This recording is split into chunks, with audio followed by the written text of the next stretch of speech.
मेरे सभी सम्मानित मदरसा आधुनिकरण शिक्षक साथियों को मेरा नमस्कार। मैं पंकज मिश्रा, मदरसा आधुनिक शिक्षक। दोस्तों, जैसा कि आप जानते हैं कि मदरसा आधुनिकरण शिक्षकों की समस्या इस समय काफ़ी गंभीर विषय बना हुआ है। उसके समाधान के लिए एकता टीम के प्रदेश अध्यक्ष, प्रदेश सलाहकार, राष्ट्रीय महासचिव और संगठन के और जो शिक्षक हैं सभी लोग इस समाधान के लिए लगे हुए हैं। सरकार इसका समाधान अभी नहीं निकाल रही है, ये दुर्भाग्य है। लेकिन इस पर तंज कसना गलत बात है, क्योंकि सिकंदर बाबा, पंकज मिश्रा, ये दोनों लोग सरकार में नहीं हैं।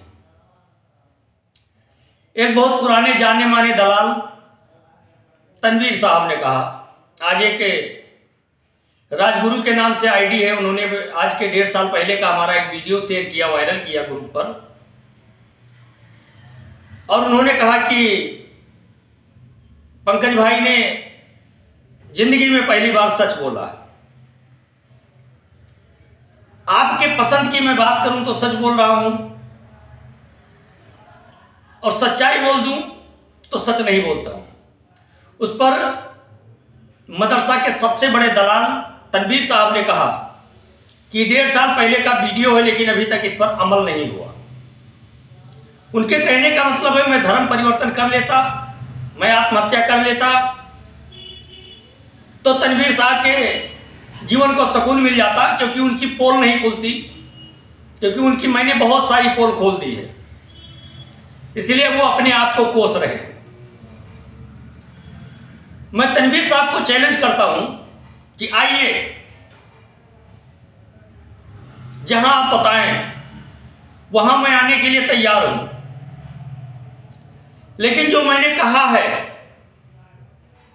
उसमें से आप आधा करिए। 30% आप करिए, 70% मैं करने के लिए तैयार हूं। क्या है दम आपके अंदर? कर सकते हैं आप कौम के नाम पर कि केवल बड़ी बड़ी डींगे हाँकेंगे? तुम्हारे अंदर वो ताकत नहीं है, क्योंकि आपके रगों में जो खून दौड़ रहा है वो दलाली का है, दलाली का पैसा आपने खाया है।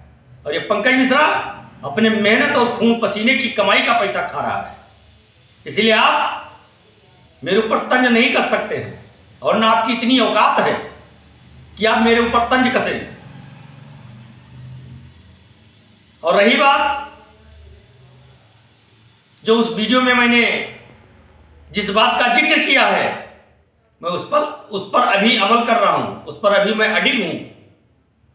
लेकिन आप जैसे लोग निकम्मे हैं जिन्होंने मेरा साथ नहीं दिया।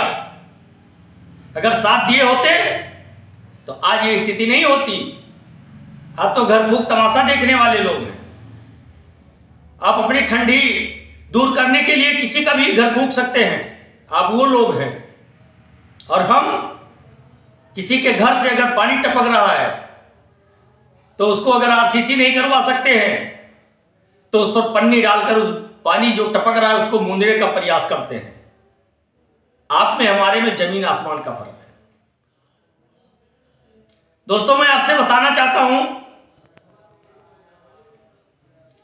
कि कल मैंने एक वीडियो बनाया था कि 4000 के लगभग जो मदरसों की फाइल गई थी, उसमें 536 मदरसों को चयनित किया गया। यह लाट संख्या 1506 के बाद में कोई लाट संख्या नहीं बनी है। उसके बाद में जो फाइलें गई हुई थी उस फाइलों का मैंने जिक्र किया है, और उस 4000 के लगभग में गई थी फाइलें, उसमें से 536 का चयन हुआ है। और उस 536 मदरसे ऐसे हैं जो या तो अधिकारियों के सगे संबंधी हैं या फिर अधिकारियों को आवभगत में अपना दिन बिताने वाले लोगों के। उनकी लिस्ट हमारे पास है, पीडीएफ में है, इसलिए इस ग्रुप पर मैं नहीं भेज पा रहा हूं इस वीडियो पर।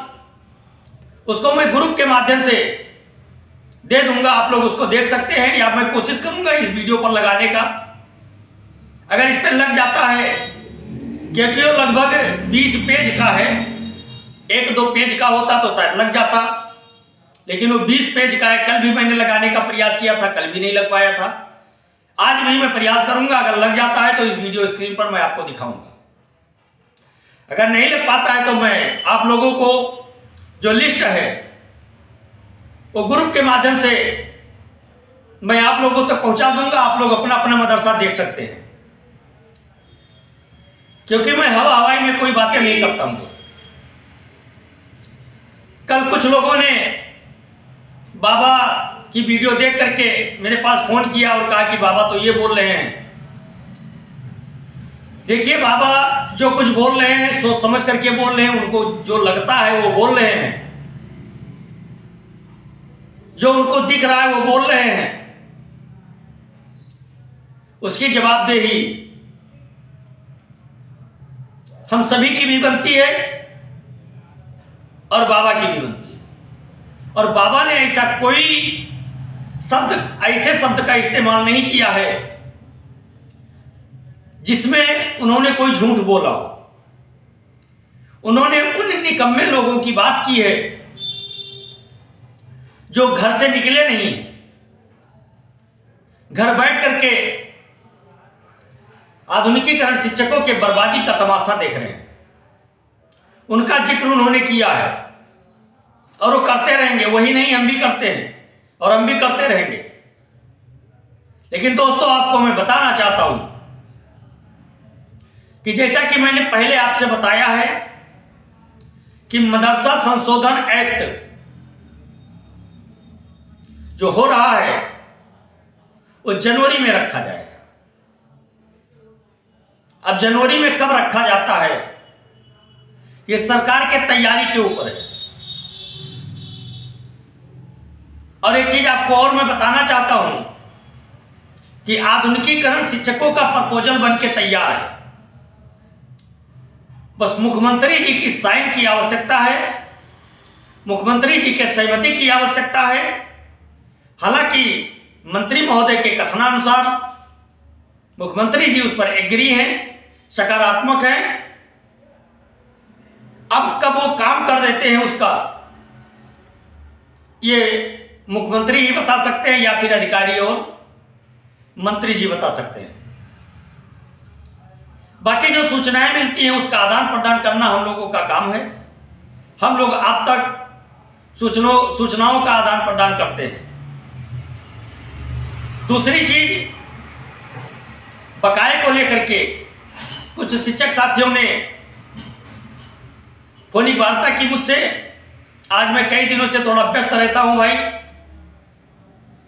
और मुझे मौका नहीं मिल पा रहा है। आज सुबह का मैंने वीडियो संदेश भी नहीं बनाया। इतनी टाइम मैं कैसा भी करके आया हूं वीडियो संदेश बनाने के लिए। मैं बकाये को लेकर के आपसे बताना चाहता हूं कि 8 जनवरी को माननीय इलाहाबाद हाईकोर्ट में सुनवाई है। दोस्तों, ये कोर्ट का मामला है, इसकी डेट बढ़ भी सकती है और नहीं भी बढ़ सकती है। ये जो जज इसकी सुनवाई कर रहे हैं, जज महोदय बता सकते हैं, या फिर उन दोनों पक्षों के वकील पे निर्भर करता है कि उस सुनवाई को वो लोग कब तक जजमेंट में लगवा सकते हैं।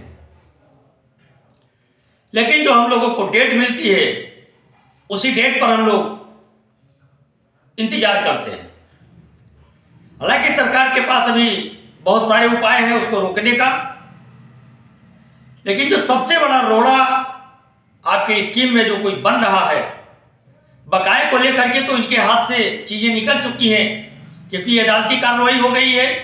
तो इसमें यह रोड़ा केवल अटका सकते हैं, बाकी रोक नहीं सकते ज्यादा दिनों तक। लेकिन जो स्कीम की बात है, स्कीम को लेकर के ये लोग भ्रमित कर सकते हैं, क्योंकि जो अधिकारीगण हैं वो सही जानकारी नहीं देते हैं, और सही जानकारी न होने के कारण जिसको डिसीजन लेना होता है वो भ्रमित हो जाता है। इसी के वजह से हम लोग आज तक अपेक्षा का शिकार हुए हैं, उपेक्षा का शिकार हुए हैं, और अपेक्षाकृत रिजल्ट हम लोगों को नहीं मिल पाया है। और ये उपेक्षा का शिकार होने का सबसे मेन कारण है कि हमारे संगठन के शीर्ष पदाधिकारी की निष्क्रियता की वजह से, क्षणिक लाभ की वजह से, चाटुकारिता की वजह से, दलाली की वजह से आज ये नौबत आई है। ये भी धीरे धीरे समाप्त हो रहा है। जैसे जैसे खुलासा मदरसों की हुई है, ऐसे ऐसे खुलासा इसका भी होता रहेगा। और एक सूचना आपको मैं और देना चाहता हूं कि जो लोग ये बोल रहे हैं कि केंद्र प्रायोजित स्कीम थी और हम केंद्र के अधीन कार्य कर रहे थे, उनको मैं उस भ्रम से निकालना चाहता हूं। क्योंकि जब आरटीआई मांगा गया तो उसमें साफ साफ दिखाया गया है कि नियुक्ति का अधिकार, सस्पेंशन का अधिकार, नियम बनाने का अधिकार यह राज्य सरकार का है। और आप राज्य कर्मचारी की दर्जा प्राप्त करते हैं और राज्य के अधीन कार्य कर रहे हैं। सॉरी, राज्य कर्मचारी का दर्जा नहीं है आपको, लेकिन आप राज्य के अधीन कार्य कर रहे हैं तो राज्य कर्मचारी का ही दर्जा है आपको। ये चीजें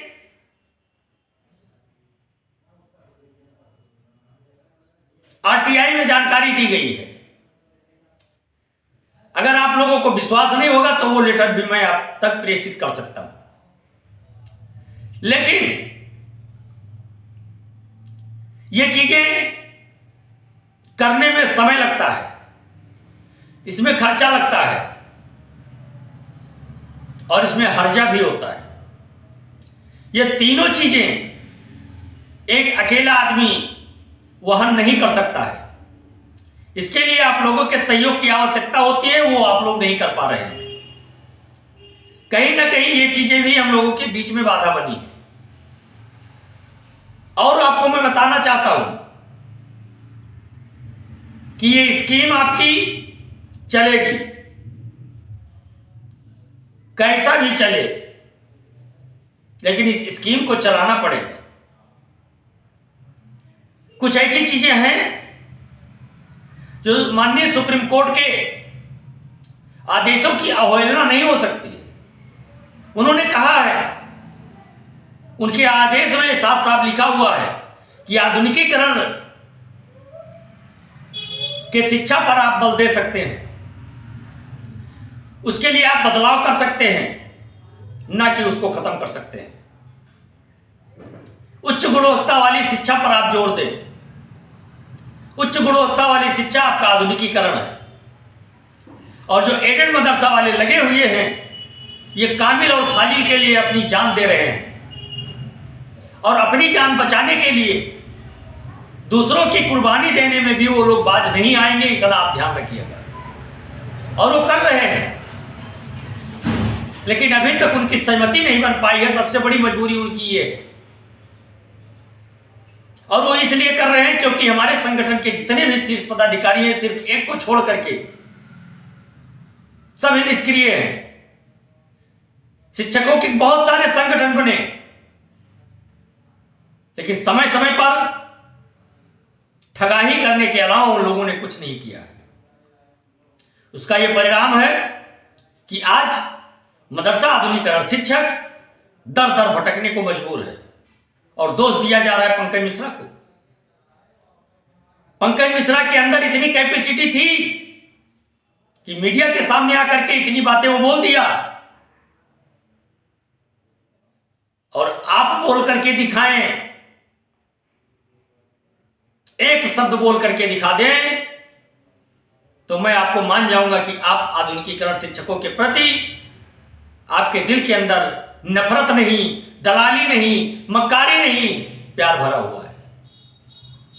अब पंकज मिश्रा के ऊपर अंगुली उठा रहे हो, कि 1.5 साल हो गया, अभी तक उन्होंने अपने वादे को पूरा नहीं किया।